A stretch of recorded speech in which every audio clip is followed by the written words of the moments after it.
Bienvenidos y bienvenidas al ciclo de charlas interactivas del Ministerio de Educación, denominado ESI, Educación Inclusiva desde una perspectiva de derechos.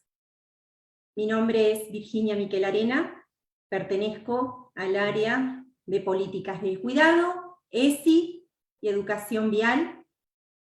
En el mes de septiembre llevamos adelante el primer conversatorio al que llamamos Prejuicios y estereotipos de la educación inclusiva, y en esa oportunidad nos acompañó Paula Locane, perteneciente al Ministerio de Educación de Nación. A este segundo conversatorio lo hemos denominado IESI, hay Educación Inclusiva. Se trata de una acción articulada entre la Dirección General de Planeamiento, de la que formo parte, y la Dirección de Transversalidad de la Educación Inclusiva, cuyo director, Ladio Scheher-Becker, dirá unas palabras a continuación. Seguidamente lo hará Guadalupe Padín, coordinadora de Educación Especial de Nación, quien también nos acompañó en el primer conversatorio. Bienvenidos.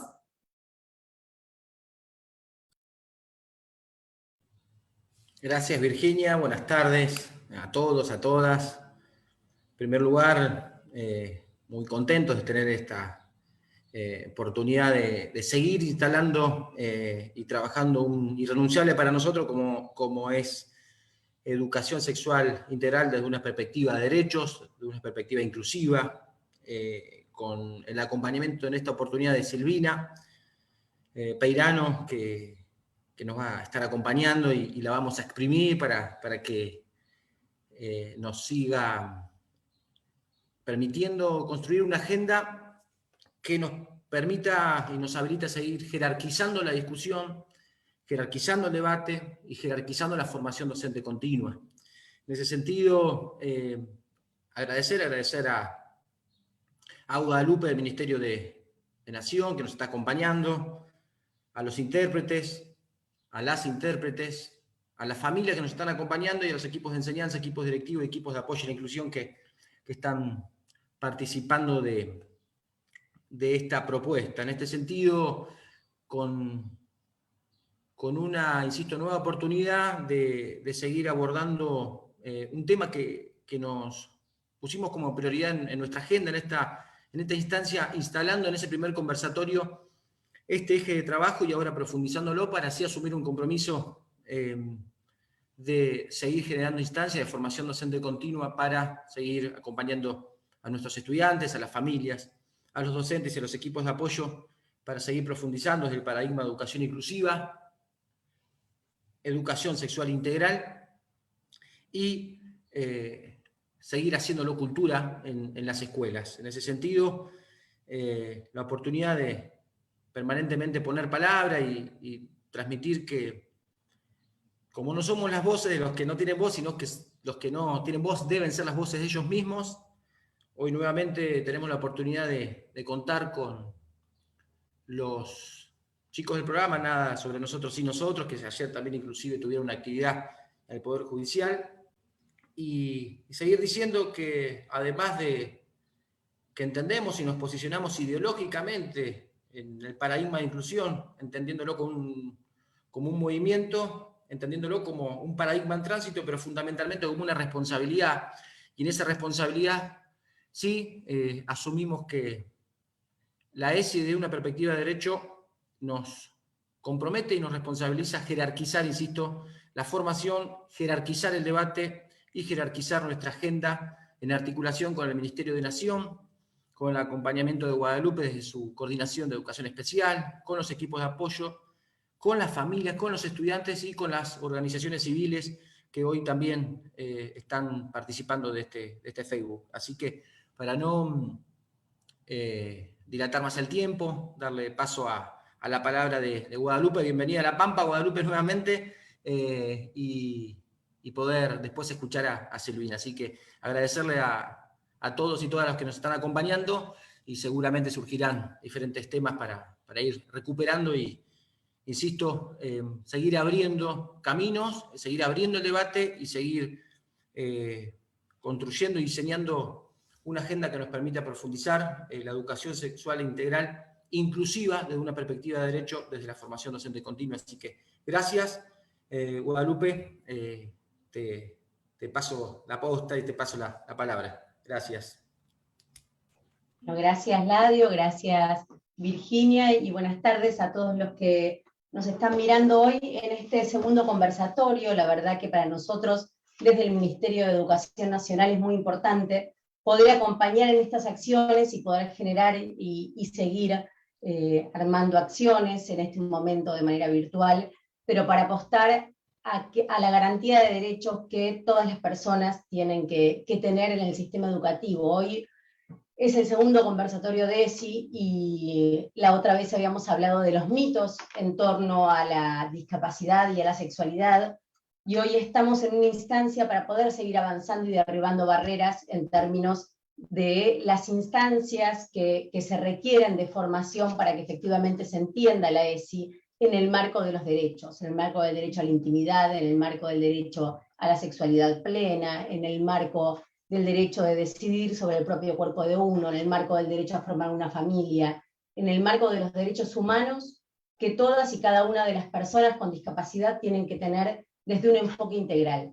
Y me parece muy importante que podamos contar además con la voz de los jóvenes y de los protagonistas que hacen día a día la escuela, y que son además a quienes tenemos que poder formar y a quienes tenemos que poder escuchar para estar a tono con las preocupaciones y con generar un ambiente y un ámbito que tiene que ser de cuidado y de muchísimo respeto. Así que para mí es una alegría hoy estar acá, escucharlos a ellos, escuchar a Silvina Peirano y, bueno, y acompañar por supuesto a la provincia y a Ladio puntualmente en estas acciones, así que aquí nos quedaremos escuchando y aportando obviamente de acá en más.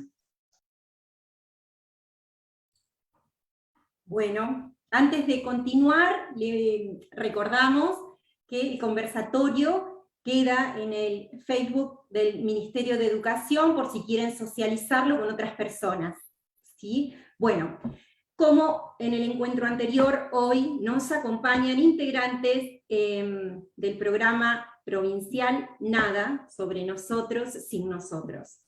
Es un programa que depende de la Dirección de Transversalidad. Están presentes para hacer oír sus voces, sus miradas, sus necesidades, Nahuel, Emanuel, Virginia, por ahí andan. Bienvenidos, bienvenida. Hola, buenas tardes. Bueno, como bien decía Virginia, nosotros somos del programa Nada sobre nosotros y nosotros, que trabaja en función de la línea de acción del Ministerio, que está dentro del Ministerio de Educación. Nuestros objetivos son alzar nuestra voz para una participación plena en la sociedad y hacer valer nuestros derechos como se debe. Y esto lo vamos a cumplir, o tal vez no, depende, con charlas en diferentes ámbitos. Ayer tuvimos una charla en el Poder Judicial en el cual hicimos una pregunta que era ¿cómo definirías discapacidad en una sola palabra? Y las palabras fueron posibilidad, derechos, vulnerabilidad, limitaciones, diferencia, dificultad, individualidad y distinto. Bueno, yo soy Nahuel. Yo le voy a contar que hablar de ESI, Educación Sexual Integral, es tabú. Ni hablar si hablamos de discapacidad y sexualidad, es doble tabú. Yo creo que en los colegios falta muchísima información sobre sexualidad. No es solamente usar un preservativo o tomar pastillas. Buenas tardes. Creo que debería haber más disponibilidad en las escuelas y en los docentes para poder educar sobre sexualidad. Como decía mi abuelo, no solamente es ponerse un preservativo o el acto sexual, sino el hecho de por donde pasa los placeres, el cuerpo se va desarrollando. Sin ir más lejos, creo que a las personas con discapacidad intelectual se las ve como asexuadas y sin ver que nuestro cuerpo, que el cuerpo también se va desarrollando. Entonces, creo que debería haber más educación.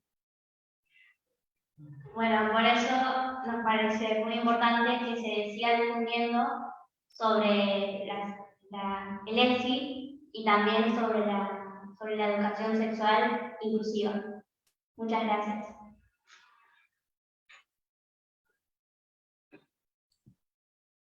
Ahí está.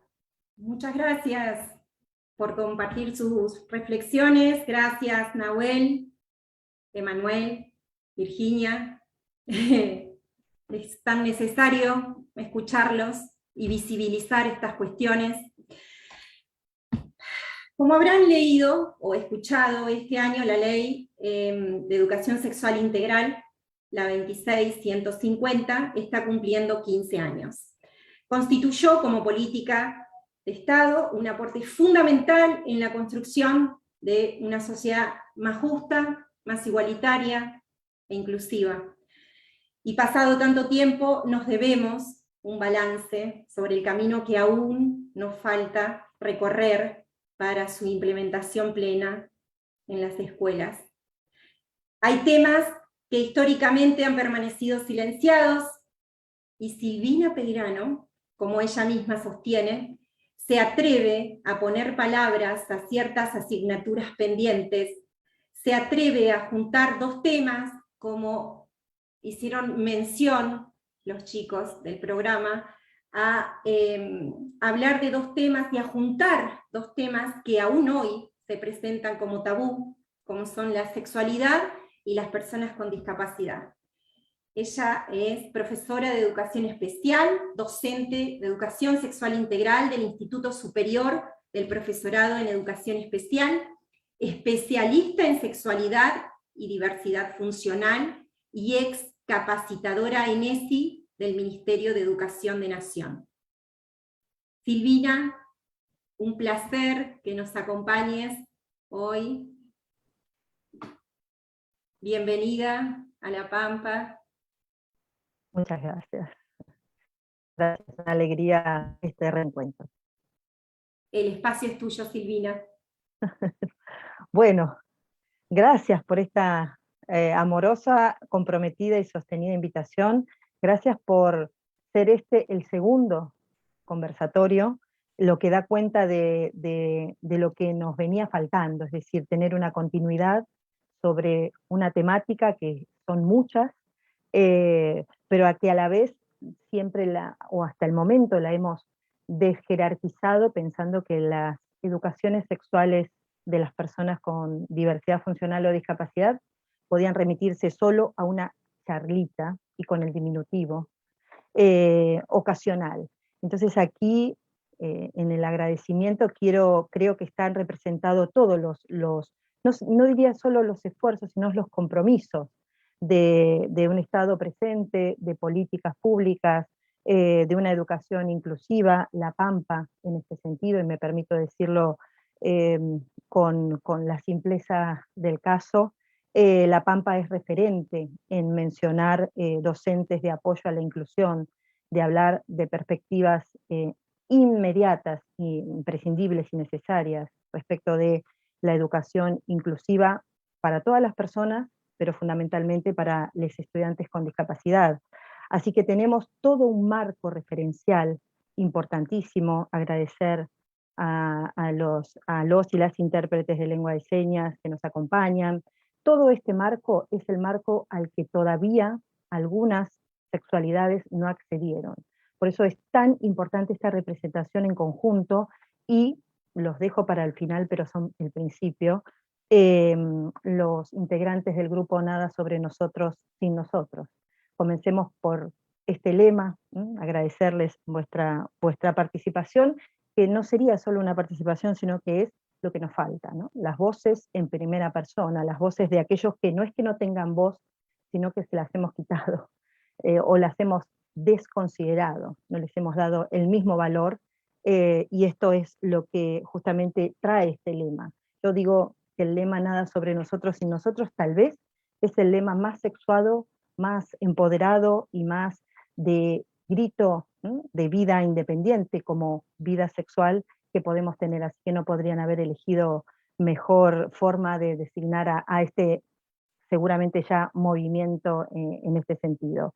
Bueno, gracias a todos quienes nos estén escuchando, quienes se hayan sentido invitados a participar de este conversatorio, en el que quiero contarles que, como siempre, mi postura es sumar a lo que ya se viene haciendo, dejar algunas nuevas preguntas, compartir algunas reflexiones, relativas certezas que vamos teniendo sobre el tema, pero fundamentalmente hacer un aporte democratizado, abierto, participativo, un aporte que, como decíamos, como segundo conversatorio, y sabemos que con la convicción de quienes nos han invitado, este aporte quedará, seguirá resonando. Y esa es la invitación, ¿no? Esta es la invitación que les traigo a pensar una ESI con perspectiva en diversidad funcional, una ESI inclusiva, una ESI de calidad, de equidad.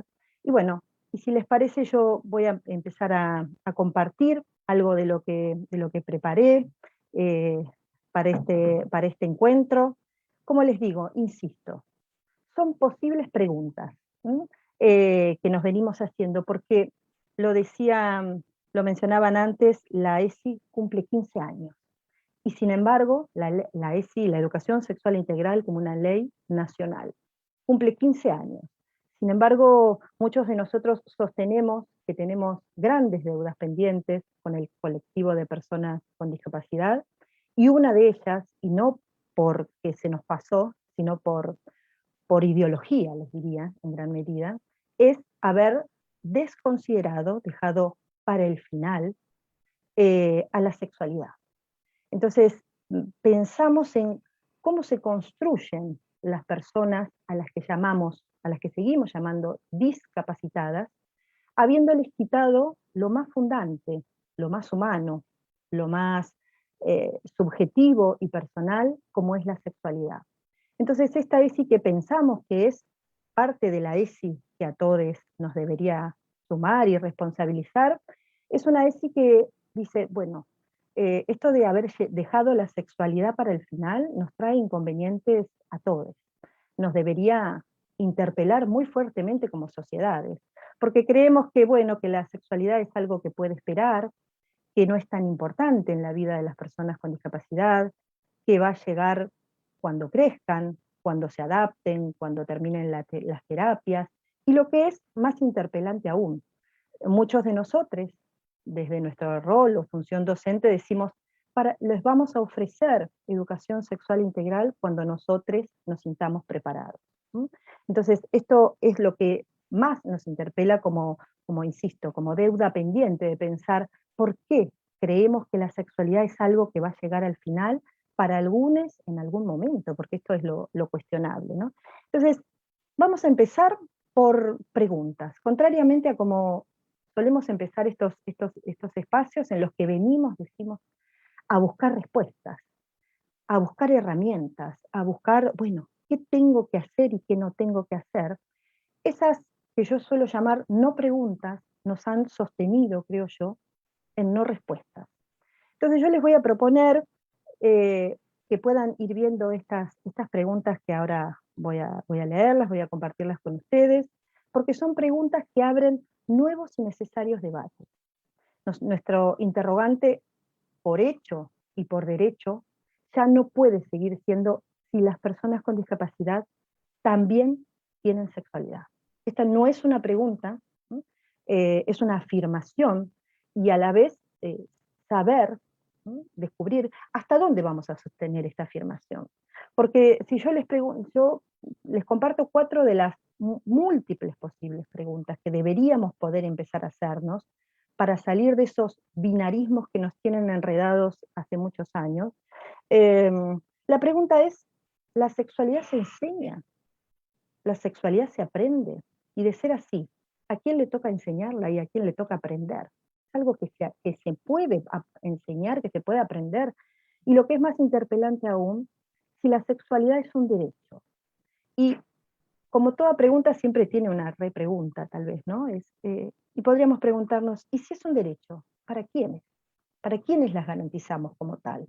¿Y a quién le tocaría garantizar este derecho? Bueno, yo me adelanto a decir que hace mucho tiempo muchos de nosotros venimos pensando que la sexualidad es un derecho, pero es mucho más que eso. Es mucho más que algo que alguien te puede dar o te puede quitar. ¿Sí? Somos sexuales, no podemos dejar de serlo. Y ahí tenemos lo nodal de empezar a desarmar algunas cuestiones que nos han tenido, como digo, muy detenidos, ¿no? En los no interrogantes. Las preguntas tienen que ver con esto, con cómo acompañamos y no dirigimos los, voy a insistir con este término, procesos de sexuación de, en este caso, las personas con discapacidad. Porque esta idea de acompañar y no predecir y no diagnosticar y mucho menos patologizar las sexualidades, nos va a permitir pensar a la sexualidad como un proceso que acontece desde el nacimiento y aún antes en cada uno de nosotros, y no más allá de la discapacidad, sino desde la propia diversidad humana. Y nos vamos a preguntar en este sentido, además, estas sexualidades, ¿cómo transitan en las instituciones? ¿No? Si es que transitan, ¿de qué modo? ¿A qué ritmo? Nuevas preguntas para nuevas respuestas también tienen que ver con ¿y dónde estamos? ¿Dónde deseamos estar y dónde debemos estar como profesionales, como Estado, como sociedades todas? ¿No? Porque nos vamos a preguntar también cuál es el rol de los profesionales, de los profesionales hoy, docentes, personal de salud, cuál es el rol de las familias y fundamentalmente lo que siempre dejamos para el final. ¿Qué lugar ocupan, y lo pongo entre comillas porque luego lo vamos a retomar, qué lugar ocupan, se les ha asignado a las personas con diversidad funcional en la decisión de sus propias sexualidades, de sus propias educaciones sexuales y demás? Tenemos muchas preguntas para hacernos, pero a la vez tenemos certezas, y no son certezas del tipo de lo que llamo opino ideologías, ¿no? Yo opino, a mí me parece, yo estoy de acuerdo, no estoy de acuerdo. Bueno, eso lo vamos a considerar luego. Lo que vamos a partir es del marco referencial de los derechos, ¿no? Ver en qué medida lo que yo opino está en consonancia o no con lo que me dice todo el amplísimo marco de derechos que tenemos en nuestro país, que es orgullo, o que debería ser orgullo nacional, y de hecho es de reconocimiento internacional. Por eso, hace mucho tiempo, desde que se sancionó la ley de educación sexual integral, la pregunta dejó de ser si es sí o es si no. Decimos es sí siempre para todas las personas. Sin embargo, esta afirmación de derecho parece que tiene que dar otros garantismos de que también, no solamente esta educación sexual, sino este concepto, esta afirmación de ser todos sexuales, incluye, decimos, a las personas con discapacidad. Entonces nuestra interrogante hoy debería ser, en principio, sabiendo que es y sí para todas las personas y todo el tiempo, vamos a preguntarnos, les diría, ¿qué tipo de educación sexual integral le vamos a ofrecer y garantizar a las personas con discapacidad? Pero antes, mucho antes, yo creo que la ESI viene a interpelarnos, tal vez desde el eje de la reflexión de nosotros mismos, qué representaciones validamos socialmente en torno a qué constructo, les diría, ¿no? ¿Qué constructo validamos en torno a qué consideramos que quiénes definimos como personas con discapacidad? ¿Qué los define como tales? Y en esa definición, histórica, pero a la vez actualizada, vigente, preocupantemente vigente en muchas instancias, cómo esa representación de lo que yo considero, ¿no? O lo que me han enseñado que es ser una persona con discapacidad, influye indefectiblemente en las representaciones, en los imaginarios sociales en torno a su sexualidad. Entonces, haciendo una revisión profunda de esto, que la ESI es un recurso maravilloso para poder hacerlo, lo que nosotros decimos es, adelantando algunas instancias, y insisto, la pregunta no es si tienen o no sexualidad, es cómo hacemos para garantizar esta afirmación. Hay muchas nuevas preguntas que todavía, claro, como tenemos tantas otras deudas pendientes, no nos hemos dado. Aquí yo les traigo algunas para ir avanzando. La institucionalización la vida en dependencia? ¿Qué pasa con las personas que viven institucionalizadas y que son concebidas y sustentadas como personas dependientes, vulnerables? Lo decían antes los chicos del grupo de Nada sobre nosotros sin nosotros, ¿no? Esta representación de vulnerabilidad y de dependencia asociada a los cuerpos de las personas con discapacidad es una representación sexual, ¿no? No de la mejor, pero sí es una representación sexual. ¿Qué pasa con la vida sexuales, eróticas, afectivas de las personas con multi o pluridiscapacidades? Con los proyectos de vida de adultos con discapacidad, ¿no? Luchamos toda la vida para la independencia, sin embargo muchos de ellos terminan sus vidas en lugares de dependencia absoluta, ¿no? ¿Y qué es si le ofrecemos a estas personas? Si es que se lo ofrecemos. ¿Qué pasa con el acompañamiento, el rol de las familias, el posicionamiento en relación a los sistemas y a los profesionales de salud? Temas que no son nada novedosos, pero que sin embargo son sumamente controversiales y aún más resistidos, como la asistencia o el acompañamiento sexual a personas o parejas con discapacidad. Avancemos. Digo, tenemos muchas deudas históricamente pendientes, y la ESI viene a evidenciar un poco todo esto, todo lo hecho, pero también todo lo que nos queda por recorrer desde otro posicionamiento. Y entonces vamos a partir de afirmaciones, ¿no? Porque después nos vamos a ir dando un marco. Yo les traje algo así como un marco conceptual, un marco de ideas, y no solo de términos, ¿no? Y no solo de pensar las teorías separadas de las prácticas. Esta temática, la temática sexual de las personas con discapacidad, necesita de nuevas teorías para vivenciarse en nuevas prácticas. Ya hay instancias a las que no podemos volver atrás. Entonces, estas son nuestras afirmaciones de derecho y a la vez afirmaciones, les diría, de accesibilidad cognitiva. Estas tres afirmaciones nos pueden resolver no preguntas en las que hemos estado estancados hace años, décadas. Nuestro colectivo está en discusiones en torno a su sexualidad, les diría que atrasan al menos 30 años, por poner una cifra bondadosa. Nosotros decimos ESI para todos todo el tiempo. ESI para todos todo el tiempo. ¿Cuándo comienzo a dar ESI? También es para las personas con discapacidad, fíjense, ¿no? Qué interpelante que sigan apareciendo estas preguntas. La educación sexual integral como un recurso compartible y no repartible.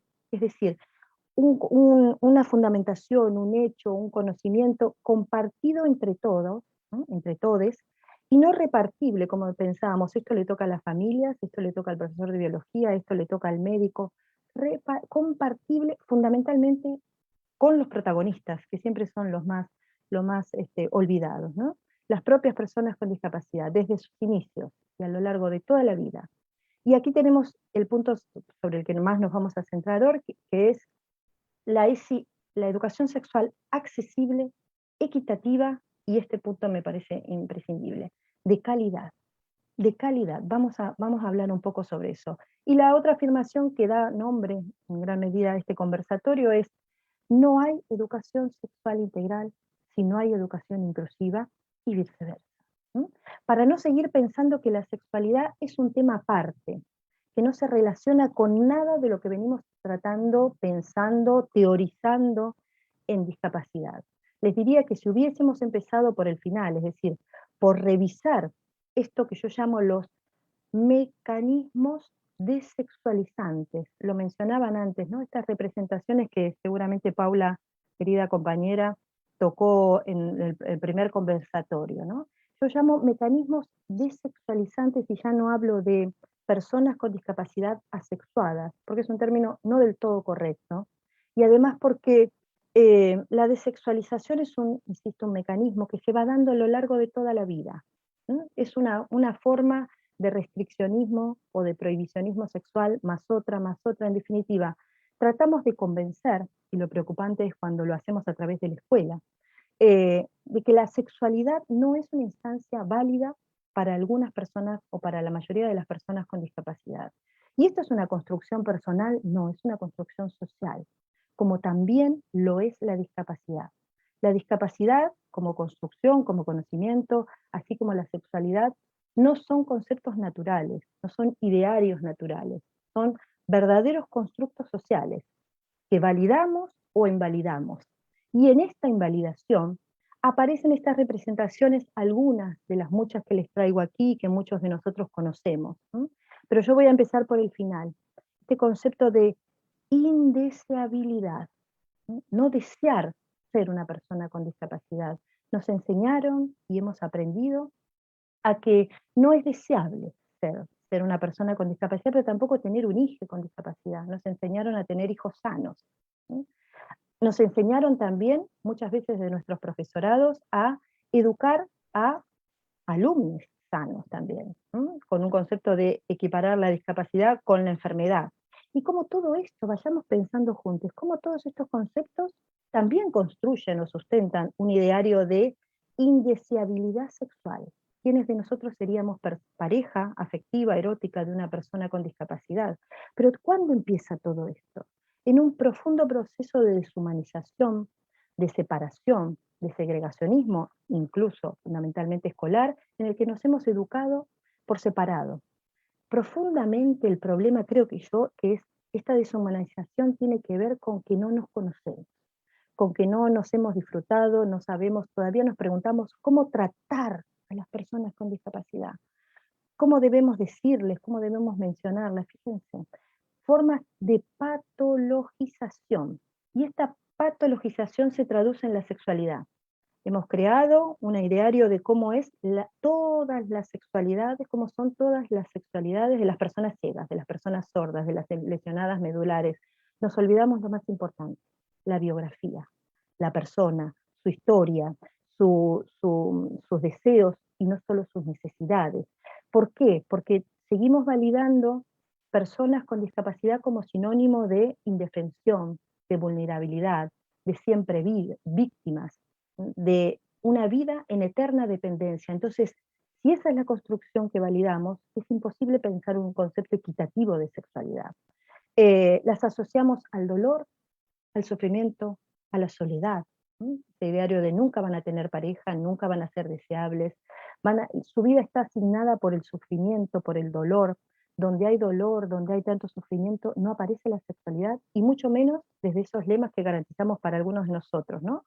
La sexualidad es como algo placentero, responsable, pleno. Bueno, todo eso nos invita a repensar este concepto tan invalidante de sexualidad, ¿no? Porque esa invalidación del concepto de sexualidad, que les diría que todavía hacemos como una lucha, ¿no? Estamos luchando, lo decía antes la compañera, yo les diría que es discapacidad versus sexualidad.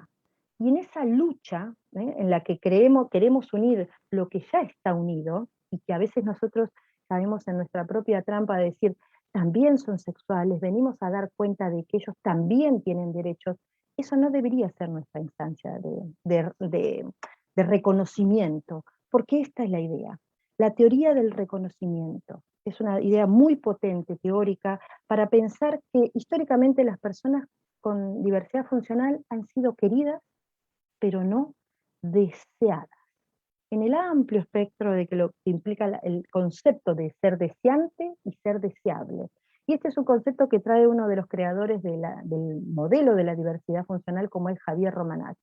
Queridos pero no deseados, y además dice algo muy importante para que vayamos entrando cada vez más en el tema. La discapacidad es la última reivindicación.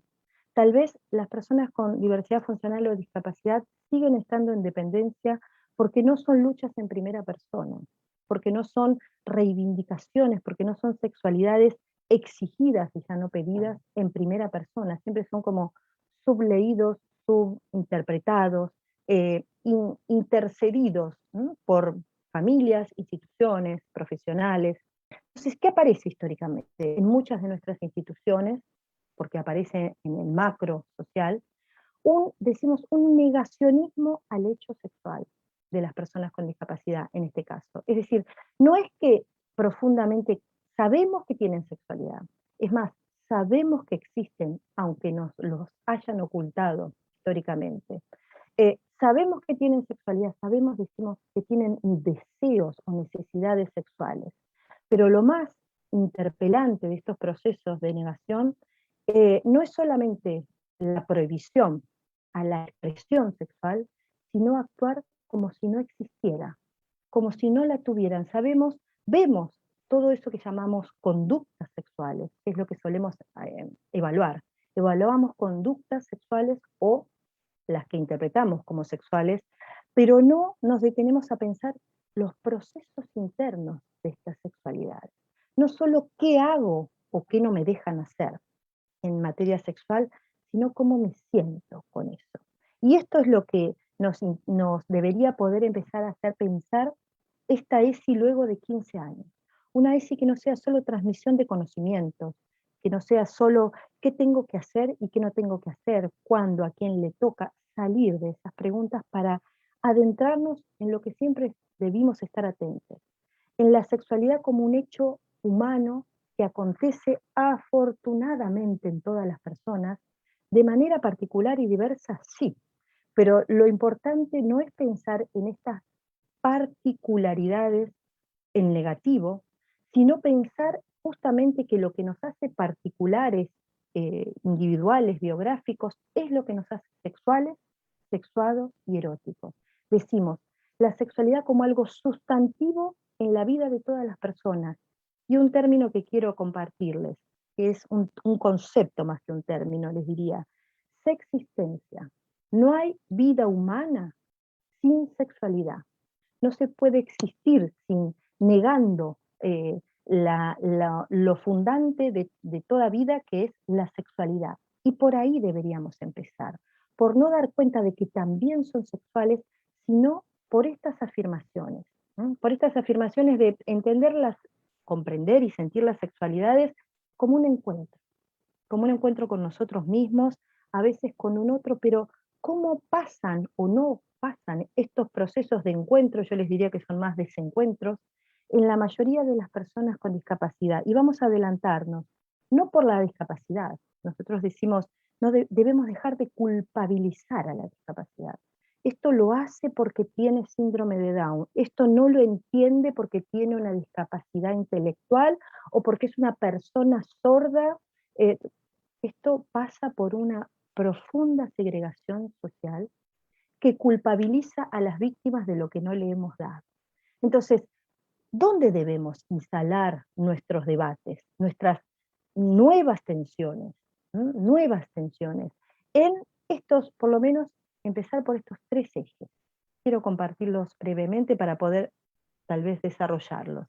La educación sexual integral como una ley nacional, insisto, que no debe ser entendida de manera aislada, sino en el marco de muchas otras leyes.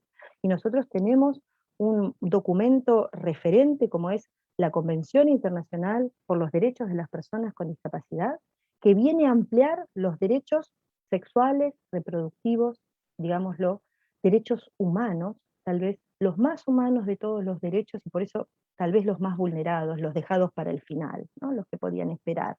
La educación sexual integral lo dice claramente, la educación sexual es un derecho para estudiantes, para sus familias y para nosotros como docentes de brindar y garantizar educación sexual integral sin permisos, sin ataduras, sin dobles mensajes, dentro de un marco que nos habilita, y no solamente eso, nos responsabiliza como docentes a garantizar este derecho en todas las instituciones educativas, desde inicial hasta en institutos de formación docente y en todas las modalidades. Es decir, aquella pregunta de también es para escuelas de modalidad especial, es para alumnos integrales, es para centro de día, para todos los estudiantes de la República Argentina.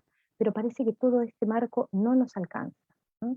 Porque estos procesos de enseñanza-aprendizaje deben ser procesos genuinos decimos, de sexuación, de ir acompañando las sexualidades a lo largo no solamente de todos los niveles educativos, de las vidas de las personas. La educación sexual integral es para las vidas de las personas y debe trascender las escuelas, pero desde las escuelas debe salir una línea clara, un posicionamiento pedagógico, un posicionamiento de justicia pedagógica hacia aquellos que todavía seguimos manteniendo en los márgenes de la injusticia sexual.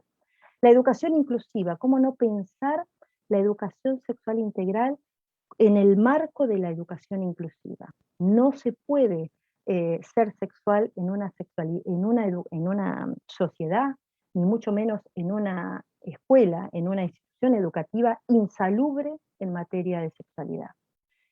Por eso a veces me cuestiono esto de pedirles a las personas con discapacidad, exigirles que se comporten adecuadamente en los comportamientos que consideramos sexuales, que sepan qué se hace y qué no se hace, que tengan un concepto de intimidad y de privacidad. Fíjense, justamente la privacidad y la intimidad es lo que más hemos vulnerado en la mayoría de las personas con discapacidad. Sin embargo, les pedimos que sepan qué es público y qué es privado y qué se hace en espacios que nunca fueron habilitados, sobre todo los espacios privados, ¿no? Entonces, decimos, la educación sexual no es un conjunto de normas, es un conjunto de ideas que brindamos a las personas para que puedan justamente tener vidas independientes. La educación sexual integral con perspectiva en diversidad funcional viene a cuestionar la idea de dependencia, a decir, todas las personas deberían, y por el hecho de ser personas, tienen derecho a acceder no solamente a una vida independiente, sino antes, digo, en el transcurso, en las sexualidades de todos los días, en las sexualidades diarias, tienen derecho a experienciar en primera persona, a decidir sobre su propio cuerpo. Y no tiene que ver solamente con la independencia como un bien que va a venir al final de la vida. La independencia se gesta, y les diría más, se autogesta en la vida diaria, en las instancias de todos los días. Por eso decimos, no educamos la sexualidad, sino que educamos, propiciamos una educación en sexualidades, pluralizando las sexualidades. Por eso ya la pregunta de si es una educación sexual especial y connotando el concepto de lo especial en negativo, esas ya no deberían ser nuestras preguntas. No deberíamos poder detenernos en esto. Y para terminar, y luego vamos cruzando estos tres ejes, que esa es un poco la idea, mi posicionamiento tiene que ver con un modelo que se llama modelo de la diversidad funcional o filosofía de la vida independiente, que no es solo un nuevo término, que no es un término que suplanta al concepto o al término que valida la Convención Internacional por los Derechos de las Personas con Discapacidad, como es personas con discapacidad. Este es un término político, es un término crítico, es un término que viene a cuestionar muy fuertemente esa idea, fíjense, biologicista de la discapacidad, porque así como tenemos un concepto biologicista de la sexualidad, también tenemos un modelo biologicista de qué hace que las personas sean personas con discapacidad. Y entonces este modelo, para sintetizar, dice, el problema nunca es la discapacidad. La discapacidad debe dejar de ser validada como un problema social y sobre todo como un problema individual, y debe ser cuestionada muy fuertemente como una construcción social que invalida a determinadas personas en determinados procesos como ciudadanos y ciudadanas de derecho. Ahí tenemos un eje imprescindible para trabajar desde la ESI. Las personas con discapacidad no son enfermas, no son dependientes, son ciudadanos y ciudadanas de derecho, que deben poder elegir, decidir, aún a riesgo de equivocarse, y eso es el riesgo más sexuado, tal vez, decidir sobre sus propias vidas, decidir cuestionarse esta idea de ¿por qué yo no puedo? ¿Por qué para mí la sexualidad es un estadio de privilegio al que nunca voy a acceder? ¿Cómo convencemos a muchas personas de que esto de la sexualidad no es para ellos, que es un riesgo, ¿no?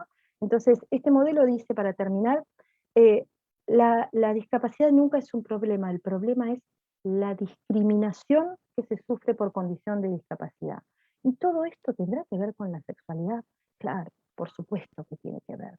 Y aparece representado en este esquema que les traigo aquí, de qué es la educación sexual integral, ¿verdad? Es una ley, como dijimos, nacional, que se articula a lo largo de 5 ejes, ¿no? Que aparecen desde inicial hasta secundaria, que entra a la escuela por 3 puertas de entrada que luego vamos a mencionar en detalle, y que se garantiza a través de los lineamientos curriculares de la ESI.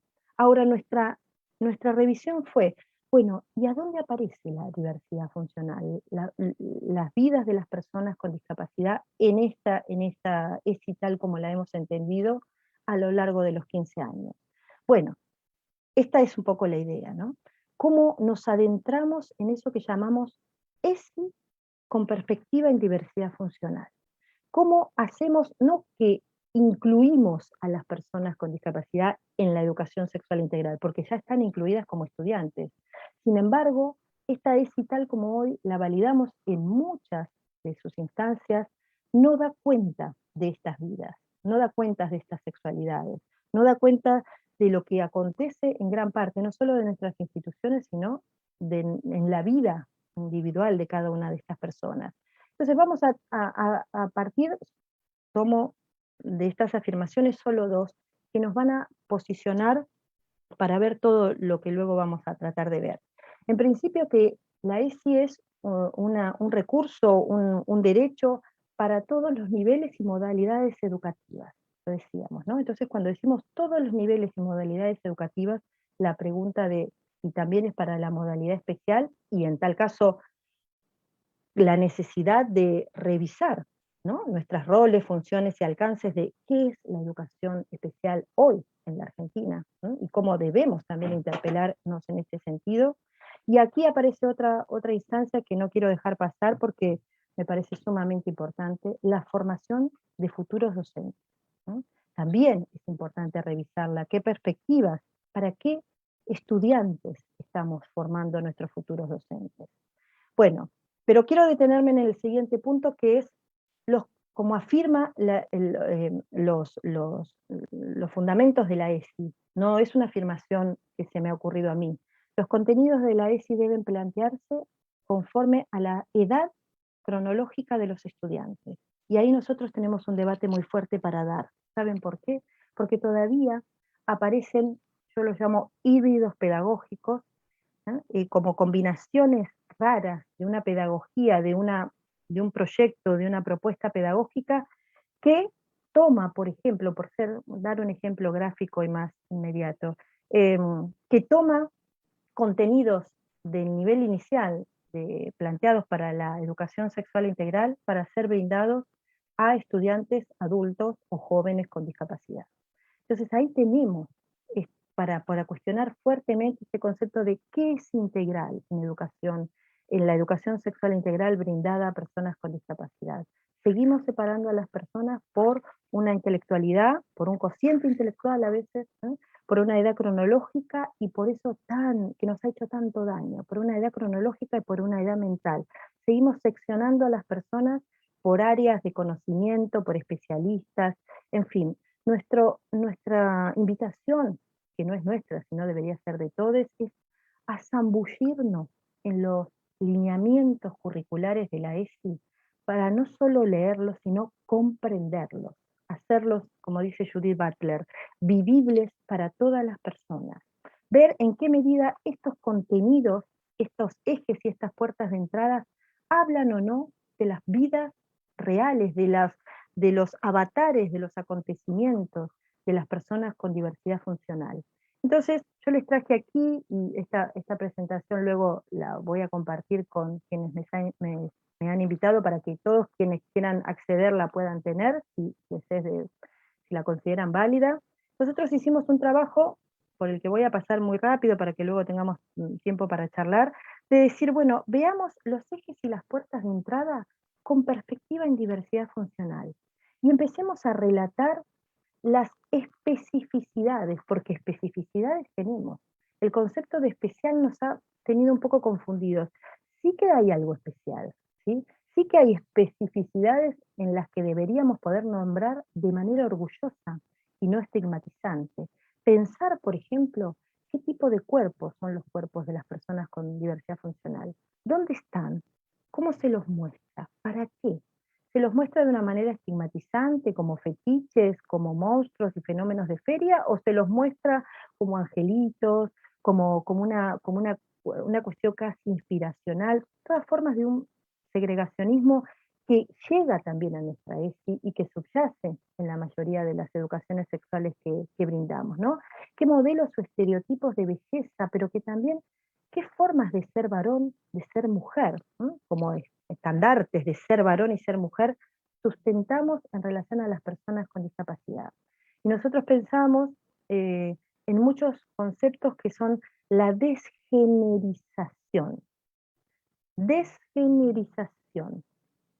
Es decir, abyectarles, quitarles el género a las personas con discapacidad. No son varones, no son mujeres, no son niños, no son adolescentes, no son disidencias, son discapacitados.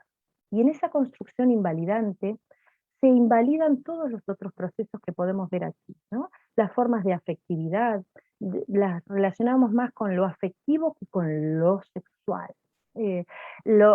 Así como les quitamos o les damos algunas parcelitas del afecto, también les quitamos muchas parcelas del sexo, ¿no? Les damos el afecto, pero no el sexo. Ahí aparece toda una representación de la afectividad como una forma bonachona, ¿no? Como una forma de, tienen mucho amor para dar, ¿no? O esos arquetipos de los arquetipos que hay en torno a las personas con diversidad o como amputaciones, como personas resentidas, en fin, todas estas construcciones tienen que ver con que tal vez seguimos pensando que la diversidad es una cosa y la discapacidad es otra.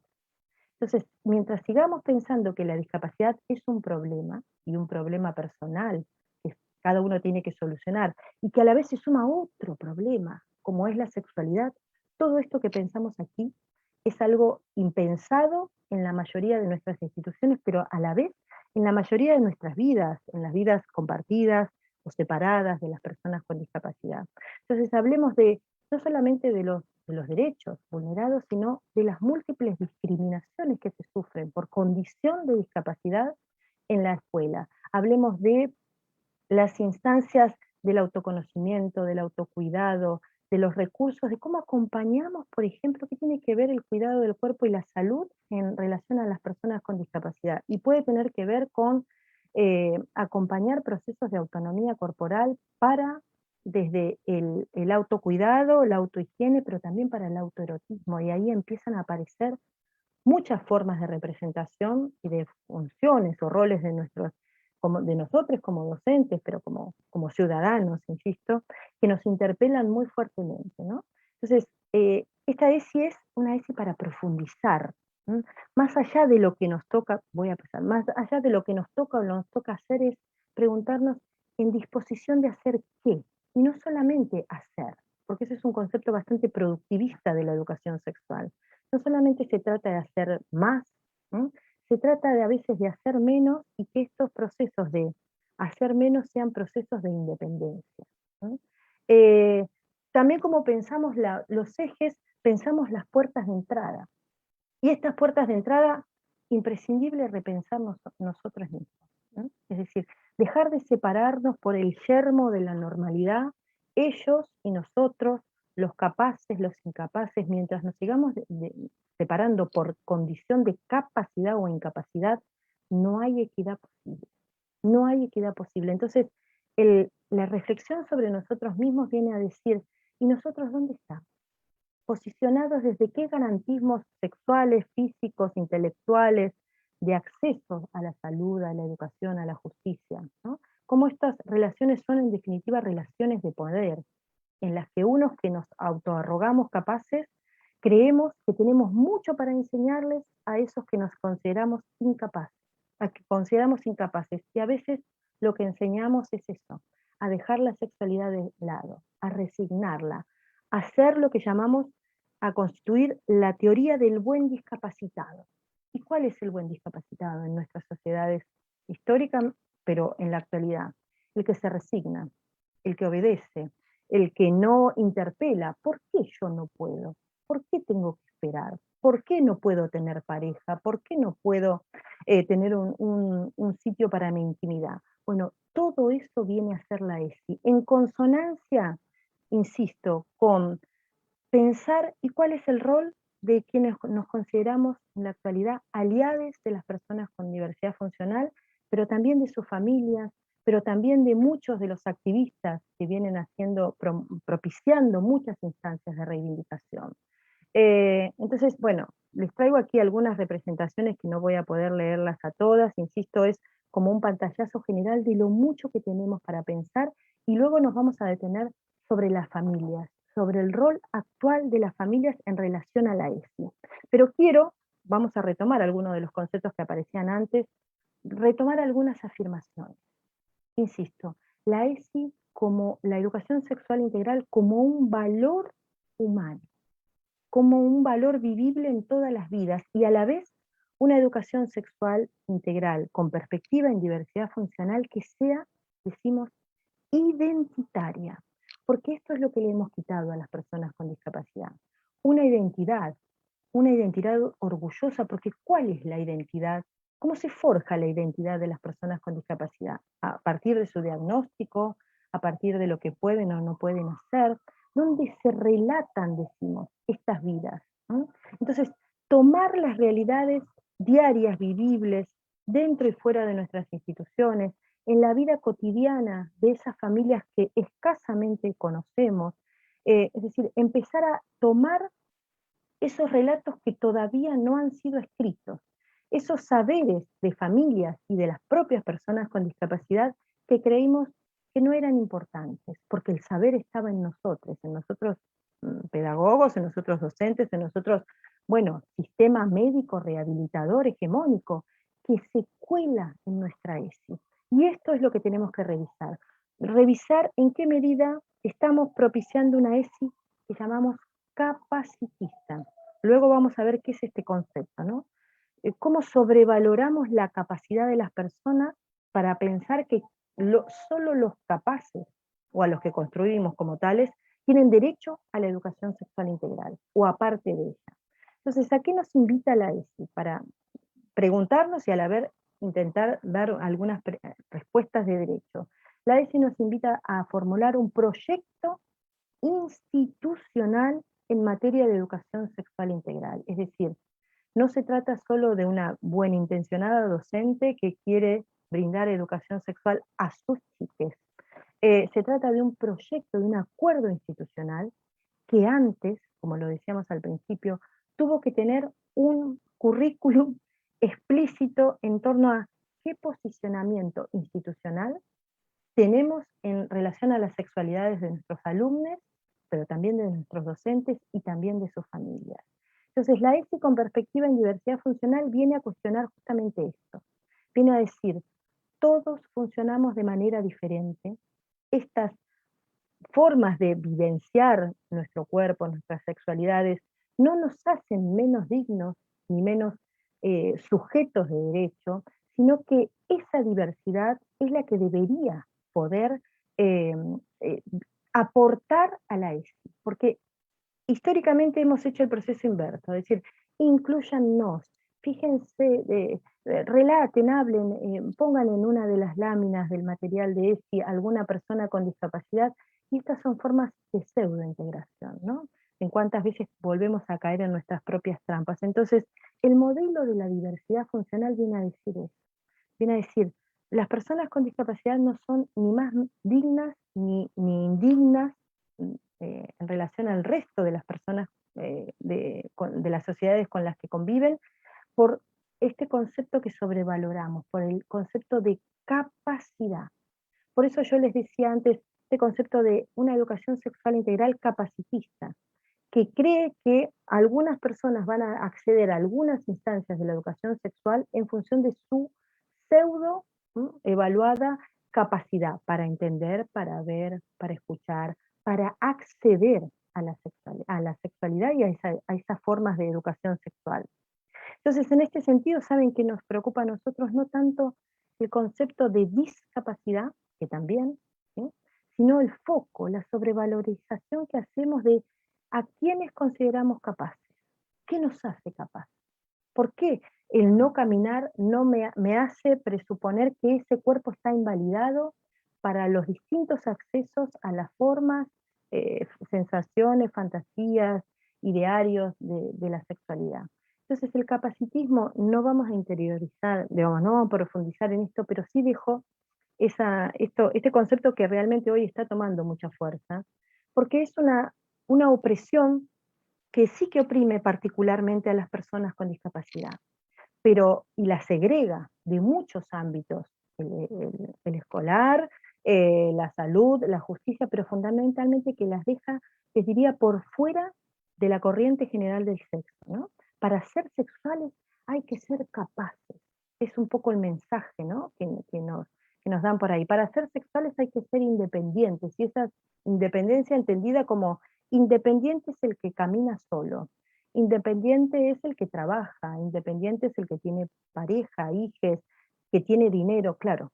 Con ninguna de esas condiciones cumplen la mayoría de las personas con discapacidad. Pero no por su propia discapacidad, sino, insisto, por la construcción social que validamos de qué es ser una persona con discapacidad. Y lo interesante de este capacitismo es ver que no solo oprime a las personas con discapacidad, sino que es una forma de segregación que comparte orígenes con otras segregaciones que conocemos más, como son el racismo, el sexismo, el machismo, ¿no? Decimos, naturalmente creemos que las personas con discapacidad siempre han sido discriminadas, ¿no? Y que discapacidad es igual discriminación. ¿Y cómo se nos cuela este capacitismo? Fíjense, muchos de nosotros, la mayoría ya no, seguimos o venimos de una formación que nos enseñaba a planificar la vida de las personas o de nuestros estudiantes antes de conocerlos, por ejemplo. Y decíamos, creíamos saber qué necesitaban, cuáles eran los objetivos de estas vidas, ¿no? Y formulábamos estos objetivos generales o específicos con un capacitismo impregnadísimo que desconocíamos. Decíamos que el alumno logre, que el alumno sea capaz de, bueno, ¿cómo saber de qué son capaces nuestros alumnos, ¿no? Si no les hemos dado sobre todo o no les garantizamos la posibilidad o el derecho a experienciar de qué son capaces, y no solamente dar cuenta de qué son capaces, sino qué desearían, qué anhelarían, ¿no? Entonces, hay conceptos que pueden explicarnos, y insisto, no nos vamos a detener en ellos, pero para mencionarlos, como nuevas teorías para nuevas prácticas, ¿no? Las formas de eufemismo, ¿no? Las formas en las que creemos ser sociedades que integran, decimos, muchas de nuestras compañeros docentes a los que, bueno, vamos encontrándonos en instancias de formación, en ESI, nos dicen, nosotros los dejamos. En esta institución no hay ningún problema en torno a la sexualidad, ¿no? Y fíjense, con este concepto de pseudointegración que se denomina tokenismo, ¿sí? Es un concepto, es una política en la que pensamos, bueno, de manera simbólica, quienes nos consideramos no discapacitados creemos saber qué necesitan las personas con discapacidad. Y la trampa es la subutilización que hacemos de estos conceptos de pseudointegración. Y cuando esta pseudointegración llega a nuestras escuelas, es un riesgo pedagógico que no podemos permitirnos, ¿no? Entonces, volviendo a lo que les decía de nosotros los dejamos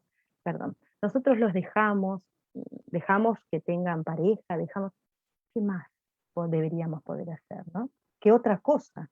Si es estas frases que muchos de nosotros compartimos, lo que deberían llevarnos a repensar es por qué la sexualidad para algunos no considerados discapacitados es una instancia de independencia, de autonomía, de libre decisión, y para otros sigue teniendo que ver con el permiso, con la aceptación.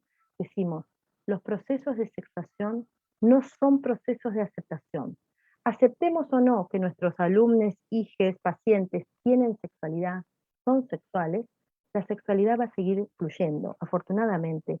Pero claro, a veces no fluye, ¿no? Esto de pensar que la sexualidad es algo espontáneo, algo que fluye, la verdad es que no, porque nuestras discusiones todavía están dadas, miren, cuando decimos qué lugar ocupan las personas con discapacidad, nos referimos a esto, a lo inaccesible de muchos espacios sociales, pero a lo inaccesible de muchos espacios escolares, en los que las personas con discapacidad, estudiantes con diversidad funcional, están en las instituciones, dentro de las instituciones, un gran paso, considerando de dónde venimos, pero a veces son un símbolo de todo lo que todavía nos falta, ¿no? Entonces hay una puerta, por mencionar muchos de los aspectos que la ESI nos invita a repensar, hay una puerta de entrada maravillosa que es repensar la organización de la vida institucional. ¿Qué lugares ocupan? ¿Ocupan físicamente las personas con discapacidad? ¿A qué lugares no pueden acceder? Vamos a ver algunos otros ejemplos. ¿A qué discusiones estamos dando en torno a un espacio educativo dentro de nuestras instituciones en el que se debaten tensiones múltiples. Tenemos baños para varones, baños para mujeres y baños para discapacitados. Y ahí se empiezan a tensionar varias intersecciones, o debería por lo menos poder hacerse, ¿no? ¿Por qué pensamos el concepto de accesibilidad por separado de las construcciones de identidades, de géneros, de diversidades? Mientras haya varones, mujeres y discapacitados, ¿no? La desgenerización, les diría, la deshumanización debería interpelarnos. Entonces decimos, ¿y qué tiene que ver el concepto de accesibilidad con la sexualidad? Todo. Si no puedo acceder a algunos espacios físicos, emocionales, sexuales, eróticos, afectivos, me quedo fuera. Y esas son esas instituciones, esos espacios públicos que no esperan a las personas con discapacidad. Pero, insisto, perdón, vuelvo atrás. Mientras en algunas instancias o algunos grupos, algunas reivindicaciones se están dando estos cuestionamientos de baños sin género, que esta discusión necesariamente también tiene que llegar a nuestras instituciones de modalidad especial, pero a todas las instituciones, pero especialmente a las de modalidad especial, a donde hay alumnos integrados que deberían decir, ¿dónde? El problema históricamente ha sido, ¿dónde los ponemos? ¿Dónde los colocamos? ¿Qué hacemos con ellos? Porque no son ni tan varones ni tan mujeres, pero los seguimos sosteniendo en esa condición de invalidación, al punto de que, fíjense cuál puede ser uno de los grandes interrogantes y dilemas de la vida diaria de muchas personas con discapacidad y sus familias. El acceso a los baños, el acceso a el cuidado del cuerpo y la salud, el acceso a el cambiado de personas con discapacidad, ¿hecha por quién? ¿En qué condiciones? De salubridad, pero también de accesibilidad y también de privacidad. Nos llegan relatos de muchas mujeres madres que a diario tienen que concurrir a la escuela a cambiar 1 o 2 veces a sus hijos porque sabemos de todas estas normativas que nos impiden, imposibilitan, bueno, en fin, cambiar a nuestros alumnos cuando se orinan, cuando tienen incontinencias fecales, urinarias. Fíjense, si no hay ESI allí, si no hay ESI para garantizar y para acompañar estas realidades casi invivibles de muchas de las personas con discapacidad y de sus familias, ¿para qué la ESI si no? Entonces, a eso nos referimos cuando decimos, ojo que aquí el problema no es la discapacidad, el problema son estos prohibicionismos y cómo se forja una sexualidad que ha sido desde el principio minusvalizada, imposibilitada. Entonces, para ir sintetizando, terminando, si vamos a hablar de inclusión, afirmemos fuertemente con convicción, por lo menos de cuestionamiento, que si hay algo que es inclusivo, eso es la sexualidad. Y es imposible detener el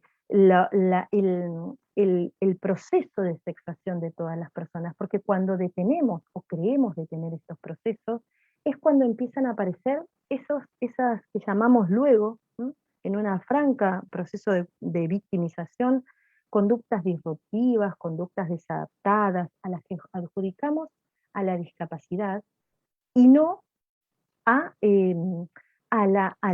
los segregacionismos que estas personas han sufrido a lo largo de todas sus vidas, ¿no? Entonces, afirmemos otras cosas, un par de puntos para ir terminando, que es, en principio, quitarnos la culpa. Miren, si hay algo que connota en general y también a la educación sexual, es esto de la culpa, cómo subyace la culpa en la mayoría impregnada, en la mayoría de las vidas de las personas con discapacidad, pero también en sus familias y en muchos de los profesionales que los acompañamos, ¿no? Culpa por no haber sido el hijo deseado, culpa por no ser el padre que se espera, culpa por haber tenido un hijo con discapacidad, culpa por no ser el buen docente que tendríamos que ser. Bueno, desculpabilizar, revisar en qué medida somos garantes de derecho o obstaculizadores de procesos de sexuación, sabiendo que, por dar algunas afirmaciones posibles, probables, ¿no? Decíamos, los procesos de sexuación no son procesos de aceptación, así que no dependen de nuestra aceptación. Las sexualidades acontecen y es lo mejor que podemos esperar, es decir, pensamos en que todas las personas no tenemos sexualidad. Y esta es una afirmación muy interesante. No tenemos sexualidad, somos sexuales. Y en este ser sexuales podemos empezar a pensarla, y debemos pensarla, Esi, como un proceso de gestar independencia. Gestar independencia desde el inicio, es decir, ¿qué te gustaría comer y qué no? ¿Con quién querrías ir hoy a la terapia? O si no quisieras ir a la terapia, ¿qué te gustaría ponerte y qué no? Todo eso es sexualidad. Todos esos actos sexuales, eróticos y afectivos de la vida diaria van haciendo, van gestando esta independencia, este saber qué me gusta y qué no me gusta, cuándo, con quién, cómo, por qué. Todas esas preguntas que en general no les hacemos a aquellos que consideramos, insisto, dependientes, minusvalizados. Y hay otras instancias, como empezar a quitar este concepto de que la sexualidad es un tabú, la discapacidad es un tabú. Lo seguimos afirmando como tal y lo sostenemos dentro del tabú y dentro de lo que no se habla, lo que no se dice. Bueno, estas discusiones de no solamente venimos aquí a aprender, posiblemente, qué tenemos que hacer o no en relación a la sexualidad de las personas con discapacidad, sino yo les diría que el proceso más genuino es preguntarnos, ¿y mi sexualidad? ¿Y yo? ¿Y desde qué lugar me posiciono? ¿No? Porque si no ponemos nuestras propias sexualidades en juego, esto es solo venir a aprender qué tenemos que hacer, ¿no? Como si fuera una prescripción médica, y la sexualidad no siempre es 1+1, a veces 1+1 es 2, a veces es 1+1 es 5, 10 o -0 para muchas personas. Entonces la discusión no está, para ir terminando ahora sí, en la sobreprotección o desprotección, en culpabilizar a las familias, ¿no? Culpabilizar como lo hemos hecho muchos de nosotros docentes, de familias sobreprotectoras, familias que desamparan, familias que traen, aquí les traigo un relato, que es, yo no quiero que mi hija sufra. ¿No? ¿Y qué le podemos decir a esas familias? ¿Qué le podemos ofrecer? Muchísimo de lo que no le hemos ofrecido. Es decir, yo digo siempre que tenemos que empezar a revisar qué rol tienen las familias, pero desde el inicio, cuándo las convocamos, para qué. Que no solamente nuestras invitaciones a nuestras escuelas sean a las familias solo para citarlas, ¿no? Para decirle todo lo mal que han hecho sus hijos, todo lo que les falta, sino para que sea un proceso continuo de encuentro con las familias, porque las familias tienen mucho para decir, tienen saberes específicos que tenemos que revalorizar en nuestras pedagogías. La ESI es con las familias. Y voy terminando con esto. Estas son afirmaciones que nos trae el marco de la ley. La ESI es con las familias, con todas las familias, con las que están de acuerdo, con las que no están de acuerdo, con las que sobreprotegen, con las que dejan en desprotección, con las que celebran que la ESI llegue, con las que nunca van a aceptar que sus hijos tienen sexualidad. Por eso decimos, ya no hay que pedirle permiso a las familias, pero eso para brindar educación sexual a sus hijos, pero eso no quiere decir que las familias no tienen derecho a estar informadas. ¿No? Entonces, no es una citación, es un alojar preguntas. No siempre la educación sexual es una responsabilidad de dar todas las respuestas. No tenemos la responsabilidad de dar todas las respuestas, pero sí alojar preguntas, que nuestros encuentros con las familias y con nuestros propios estudiantes y con nuestros compañeros no sean solo de preguntas-respuestas, sino de alojar preguntas a las que a veces, por ejemplo, muchas familias no vienen a buscar una respuesta, vienen a ser escuchadas. Y esa es la ESI que necesitamos, un espacio para ser escuchados, para alojar a todos, aún con esas preguntas más inconvenientes, menos políticamente correctas. Por eso la clave, decimos, es estar en disposición, abiertes, abiertes a lo que llegue, no solo impartir conocimientos, sino, les diría que todo lo contrario, estar en disposición más que de aprender nuevas cosas, de desaprender, de quitarnos de a poco, o poner en tensión esas certezas que tanto mal nos han hecho. Bueno, yo voy a dejar aquí, perdón por la extensión, ustedes dirán. dirán, compañeros, cómo vamos. ¿No? Cuéntenme si hay preguntas, si hay intercambios, qué les gustaría que podamos charlar en este ratito de intercambios. Bueno, Nadia, tenemos... gracias, Silvina. Estábamos atentos y atentas escuchándote. En líneas generales, bueno, contarte, compartirte los saludos, el acompañamiento y el retorno de los diferentes actores, desde docentes, equipos de apoyo, familias, de La Pampa, Tierra del Fuego, Santa Cruz, así que también aprovecho para compartir el saludo. Y fuimos como recuperando 3, 4, 5 categorías también en relación a lo que creo que cada uno de los que te fue escuchando se habrá quedado con lo propio. Uno tiene el privilegio de ir anotando y compartiendo y tratar de habilitar también a aquellos que están en el Facebook Live de compartir preguntas, interrogantes, planteos, ¿no? Hoy me quedé con lo que vos planteabas acerca de la reivindicación de los últimos. Digo, jerarquizar la reivindicación, que la educación sexual integral para todos y para todas también igualmente nos compromete, nos obliga, si tenemos la responsabilidad de iniciar por los últimos y de jerarquizar la discusión sobre los derechos y la palabra de los estudiantes con diversidad funcional y sus familias, es justamente no siempre la necesidad de dar una respuesta, sino de ser escuchados, de ser escuchadas, de que justamente no tiene que ver con una prescripción médica, sino justamente con la posibilidad de hacer circular esa palabra y esa intencionalidad de escucha. Y eso tiene que ver con la disponibilidad y la predisposición.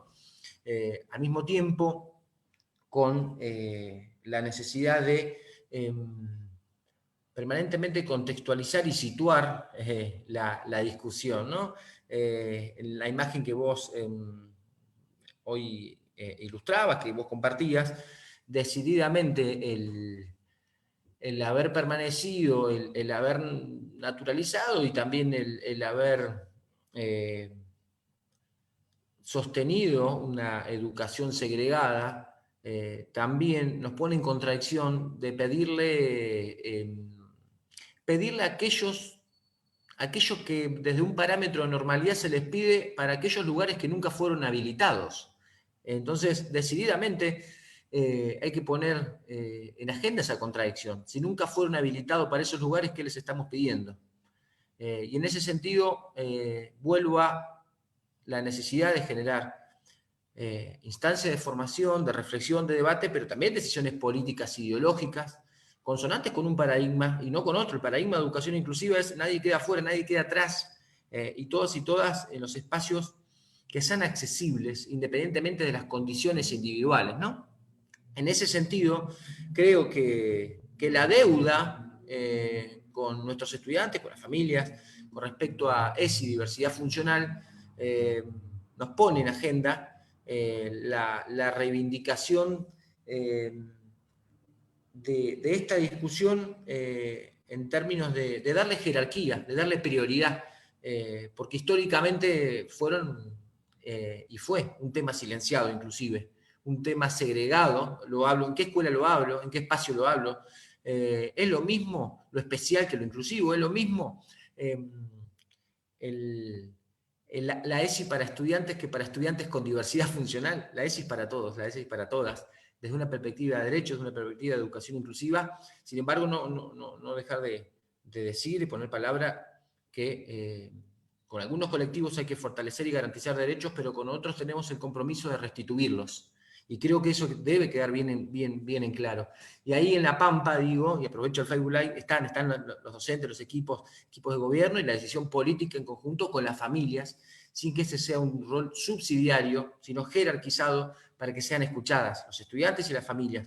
Por eso el programa, Nada de nosotros sobre nosotros. Por eso la necesidad de habilitar permanentemente la escucha, trabajo conjunto entre docentes y equipos, para jerarquizar la discusión, ¿sí? En ese sentido, y en este contexto, también en función de ir recuperando aquellos planteos que van apareciendo y van compartiendo redes, volver a decir que queda grabada, y escuchar a los chicos, a Guadalupe, también para que esta instancia final de reflexiones, yo intento inclusive poder compartir algunas categorías, fuerzas, algunas ideas, fuerzas, como vos dijiste, que no es un conjunto de normas únicamente, sino que es un conjunto de ideas, ¿sí?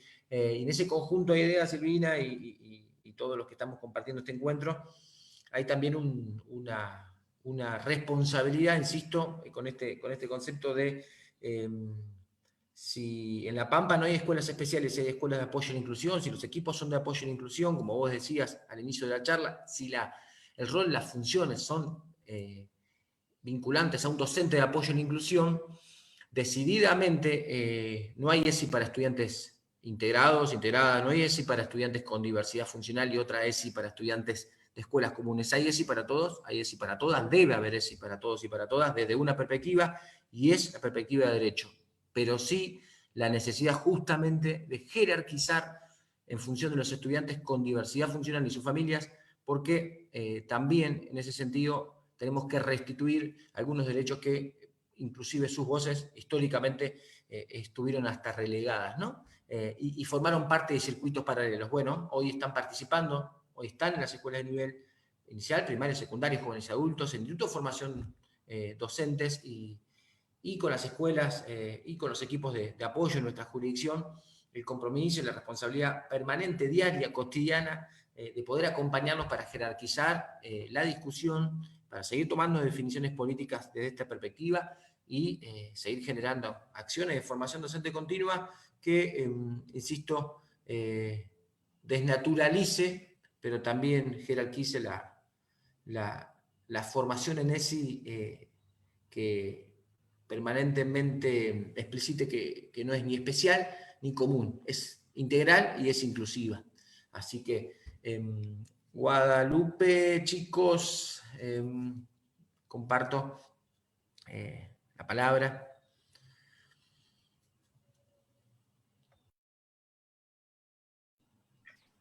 Voy yo simplemente para decir unas pocas palabras y que me parece que sí puedan cerrar los chicos que en definitiva son los protagonistas, me parece que es los que más tienen para decir en esta temática, ¿no? Desde su vivencia, desde su experiencia en las escuelas, sobre todo esto que hoy estuvimos conceptualizando y viendo, pero que en definitiva en las prácticas y en la experiencia personal tiene otras resonancias. Entonces me parece importante que ellos puedan cerrar. Creo también que estos espacios de formación son fundamentales en términos de que traía Silvina en definitiva, con estos conceptos, con la diversidad funcional, con acompañar el proceso de sexuación, con pensar una educación sexual integral que va más allá de la genitalidad, pero que no puede obviarla, que no puede olvidarla, y que no tiene que silenciarla, que tiene que poder acompañar un desarrollo pleno, porque en definitiva lo que uno intenta formar en cada uno de los chicos que empiezan la escuela es en esa trayectoria y en ese recorrido son ciudadanos que puedan ser autónomos, que sean políticos, que puedan estar emancipados en el mayor sentido del término, que puedan tomar decisiones y que puedan hacerlas valer, y que puedan hacer valer esos derechos. Entonces, creo que este proceso de poder correrse del lugar de ayuda para que cada una de las personas pueda tener el mayor nivel de autonomía en su vida se logra con muchísima ESI, se logra con una ESI desde cada una de las perspectivas, desde la perspectiva ético-política, desde la enseñanza, desde la centralidad, desde la pedagogía, que hay que considerar a la hora de poder enseñar, a la hora de poder escuchar, desde el aprovechar en las aulas que estén todos juntos, que estén todos los estudiantes, poder escucharse, poder compartir sentires, poder tener miedos, tener contradicciones, tener todo lo que todos tenemos cuando hablamos de determinados temas que son construcciones sociales, que fueron muy naturalizadas, pero que en el recorrido de la educación especial tuvieron que ver con un modelo médico, con una patologización, tuvieron que ver con una infantilización que se le adjudicaba a los estudiantes con discapacidad, y me parece que justamente este cambio que se está produciendo, y gracias mucho a las organizaciones que han podido poner palabra y que han podido hacer valer estos derechos, y a las organizaciones de padres también que hacen valer estos derechos, es que el modelo social está pensando en barreras. Y una manera de poder modificarlas es justamente teniendo estos espacios de diálogo, pudiendo formarse, pudiendo saber cuáles son los desarrollos conceptuales, históricos que se hicieron hasta el momento, cuáles son las bases científicas también en las cuales se basa la ESI para poder decir todas las cosas que hoy aquí decimos y para poder seguir apoyando este camino que tiene que ver con garantizar mayores derechos. La verdad que para mí es muy importante que esto se pueda seguir profundizando y particularmente que siga habiendo instancias de capacitación en donde interactuar con otros docentes. Me parece que no es solo, digo, que es parte de los estudiantes, pero que también tiene que ver con los docentes entre sí, con poder construir otros vínculos, con que esto no quede relegado solo a un área o a un momento del curso, ver cómo esta transversalidad se hace acto en la escuela, en la institución educativa, y también trabajar con las familias, con las distintas conformaciones familiares, y bueno, y este es un trabajo que se viene haciendo hace un tiempo, y no se trata solo de visibilizar a los estudiantes con discapacidad, se trata de vivir en definitiva en sociedades más justas y más igualitarias, respetando a todos por lo que son. Así que creo que en este sentido estamos avanzando y nos sirve y nos forma a todos poder seguir con esta garantía de derechos desde lo discursivo y desde la revisión de las propias prácticas y de las propias construcciones y representaciones que uno va teniendo en el transcurso de la vida. Así que de mi lado simplemente agradecer y obviamente el compromiso para seguir favoreciendo estos espacios en todo el territorio nacional y por supuesto en el pampeano, que está con una maravillosa experiencia transitando y profundizando en los temas que creemos deudas históricas en las que hay que poner palabra y hay que poner acción. Así que muchas gracias a La Pampa, obviamente a Silvina y a los chicos, a los que ahora escuchamos.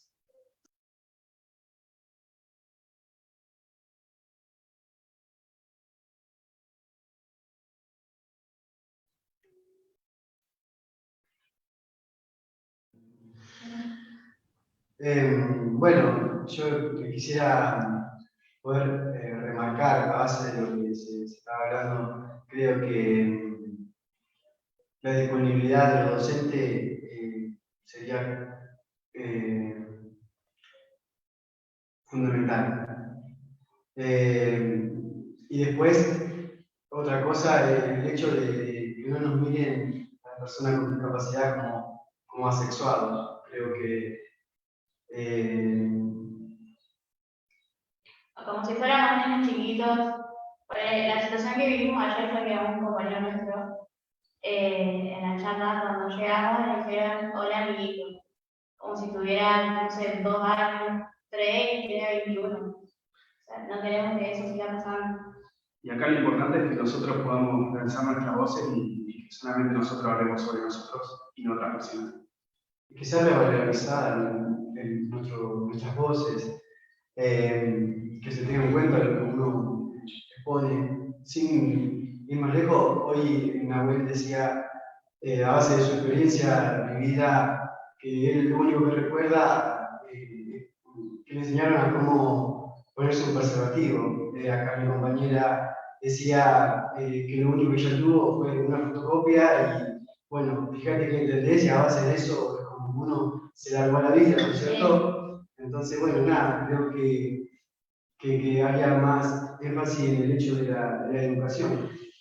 Y también con el tema de los baños, yo tuve 3 años en un colegio donde nunca se hizo un baño para discapacidad, o tampoco se hicieron reformas en ese mismo baño para poder decir, che, a ver cómo podemos, o romper una pared para hacer un baño aquí para que ellos puedan entrar.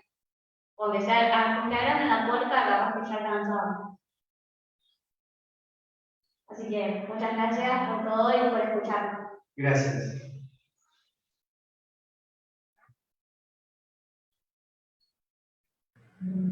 Gracias, chicos, Virginia. Bueno, desde